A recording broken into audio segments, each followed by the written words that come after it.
Mada zvuči paradoksalno, državna bezbednost i jedinica još su više zarađivali na trgovini sa svojim neprijateljem, petim korpusom u Bihaću. Dudaković je imao čime da plati. Lakše je bilo iz Sarajeva helikopterima dopremati novac nego hranu ili oružje.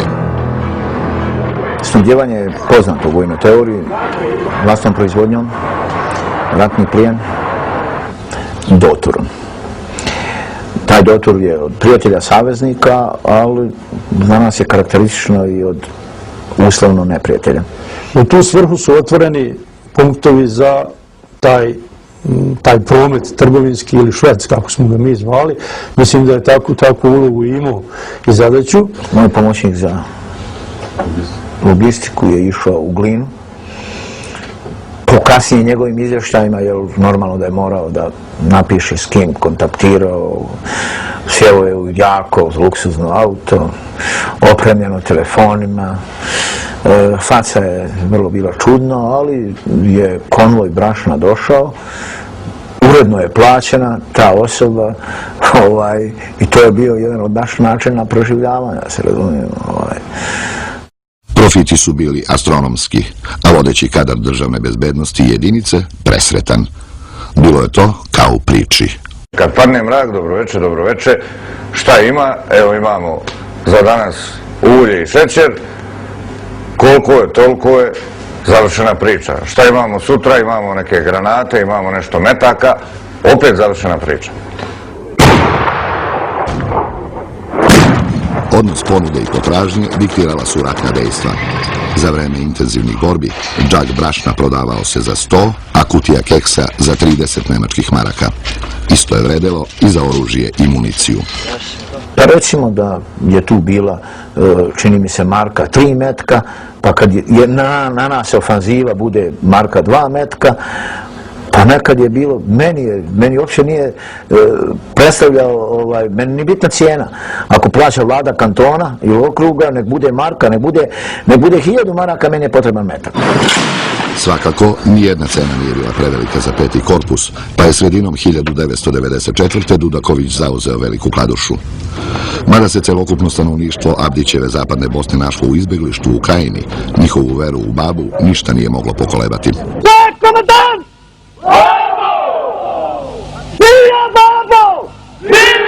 Nije došao niko od generala ili oficira iz vojske Jugoslavije koji bi izvršio tu smenu, smenio generala Novaković, postavio mene, nego je došao Jovica Stanišić, šef, mislim da je bio državne bezbednosti Srbije. Ja sam njemu rekao, Jovica, ja neću da izvršavam tvoja naređenja, ti si policajac, nisi vojnik. Kako srpske snage uz babinu pomoć nisu mogle poraziti peti korpus, rat u Bihaćkom regionu pretvorio se u obično ratno profiterstvo. Važno je bilo samo da borbe traju, a trajale su. Je li to ta praga? Jebim, mati. Nezavisno od operacije Pauk, Milovanović je predvodio kontranapad Vojske Republike Srpske posle jedne ofanzive petog korpusa. Teške borbe su trajale danima na istoku Bihaćkog džepa. Njihova artiljerija praktično učutala. Počeli su snabdevati jedinice po prednjem kraju zaprežnim kolima. Znači nemaju goriva. Municija, ova pešadijska, više nema ono šenlučenja. Kad dođe do bitke pa onda se puca sa obe strane, njihova vatra je polako stišavala. I ja sam zaključio i tako sam izvestio generala Mladića da peti korpus izgleda nema municije. Municija. Nas je interesovalo samo municija. Međutim, muslimanski minobacači dejstvuju i danju i noću.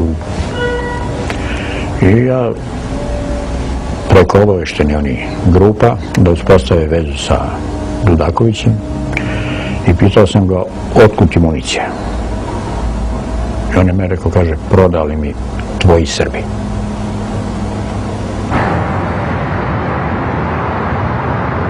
Priliku da zarade u operaciji Pauk, državna bezbednost je pružila i manjim ograncima jedinice poput Pantera Ljubiše Savića Mauzera i Škorpiona Slobodana Medića Boce.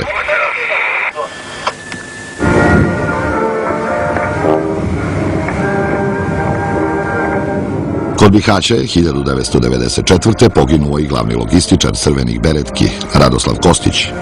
2 godine kasnije po njemu je nazvana glavna baza ove formacije u Srbiji. Da li je reč o posebno zaslužnom pripadniku ili o posebno prijatnom sećanju jedinice na unosnu operaciju Pauk, ne zna se ni danas. Jedinica je od nastanka učestvovala u kriminalnim poslovima Miloševićeve elite. No nikad i nigde njen komandni kadar i sponzori iz državne bezbednosti nisu tako dobro zaradili kao u operaciji Pauk na najnižoj trgovini ljudskom nesrećom.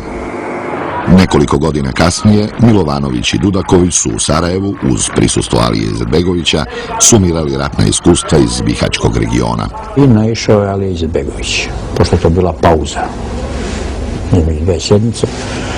I ja mislim da se Dudaković uplašio. I bilo mu je neprijatno, pocrvenio je, ali prolazi pored nas i kaže, a dobro je dok razgovaraju ratni komandanti. A Dudaković, valjda da bi se izvodio, kaže, ma gospodine predsjedniče, objašnjavam generalu kako sam odbranio Bihać.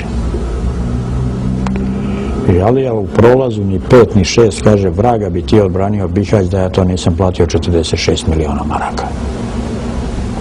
Ja to ne znam, ali lično smatram da ne zna ni Alija Izetbegović koliko je došlo ovdje para, s obzirom na donacije od mnogih ljudi, dobronamjerni, rođačke linije, veze.